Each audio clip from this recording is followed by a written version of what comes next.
সবাইকে এই নতুন যে আপডেটটা এসছে এটা নিয়ে তোমাদের কনফিউশন হচ্ছিল, যারা তোমরা প্রেসিডেন্সি ইউনিভার্সিটিতে পোস্ট গ্রাজুয়েশন পড়বে, যে স্যার এটা তো ফর্ম ফিল আপের যে আপডেটটা ছিল এটা নেই, তো সেই সমস্ত কিছুই নেই, নতুন আপডেট দেখতে পাচ্ছি। তো এটা শুধুমাত্র ইন্টারনাল স্টুডেন্টদের জন্য। তো তার মানে কি, যারা এখান থেকে প্রেসিডেন্সি থেকে পোস্ট গ্রাজুয়েশন মানে গ্রাজুয়েশন করেছে, তো তাদের জন্য এই নোটিফিকেশনটা, তোমাদের জন্য না। মানে যারা বাইরের ইউনিভার্সিটি থেকে আসছো, তো তার কারণ হচ্ছে যে এই যে নোটিফিকেশনটা দেখো, যে post graduation under home category মানে যারা এখান থেকে গ্রাজুয়েশন করেছে 90% স্টুডেন্ট তার মধ্যে এখানে বিলং করে, তো তাদের জন্য এই অফিসিয়াল নোটিফিকেশন দিয়েছে যে তারা যদি পিজি করতে চায়, তো তাদের জন্য ফর্ম ফিল আপ অ্যাভেলেবল করে দেওয়া রয়েছে এই সাইটে। এবং এটা শুধুমাত্র যারা এখান থেকে আন্ডার গ্র্যাজুয়েট করেছে তাদের জন্য। কোন কোন সাবজেক্টে? আর্টসের সাবজেক্ট এবং সায়েন্সের সাবজেক্টে।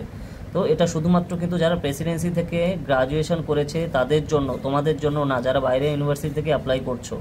ওকে, তো এদের জন্য অনলাইন রিপোর্টিং পোর্টাল আজকে থেকে শুরু হয়েছে, 16 তারিখ অবধি চলবে।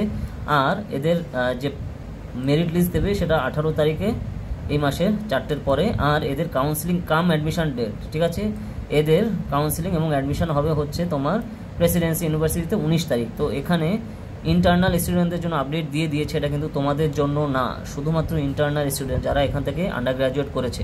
খুব ভালো করে মাথায় রাখো, এটা তোমাদের জন্য নয়, এটা প্রেসিডেন্সি ইউনিভার্সিটিতে যারা গ্র্যাজুয়েশন করেছে তাদের জন্য এটা আপডেট। এর সাথে তোমাদের পোস্ট গ্র্যাজুয়েশনের এন্ট্রান্সের কোনো কানেকশান নেই। যদি কোনো আপডেট আসে তো সেগুলো নিয়ে আমরা ডিটেলস ভিডিও করব, তাতে তোমাদের সুবিধার জন্য।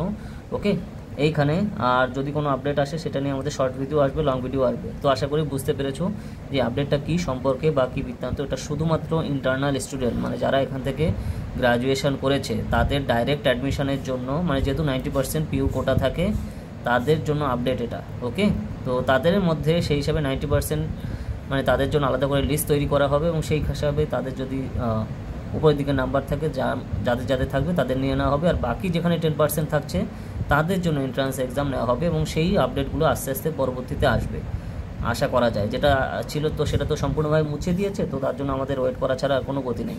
ঠিক আছে, তো এক্সাম হওয়ার অনেক দেরি আছে। আর যদি তোমরা এন্ট্রান্স এক্সাম প্রিপারেশনের জন্য পড়তে চাও, উপরে এই নাম্বারে যোগাযোগ করো, সম্পূর্ণ ক্লাস লাইভে বাড়িতে বসে প্রিপেয়ার করতে পারবে।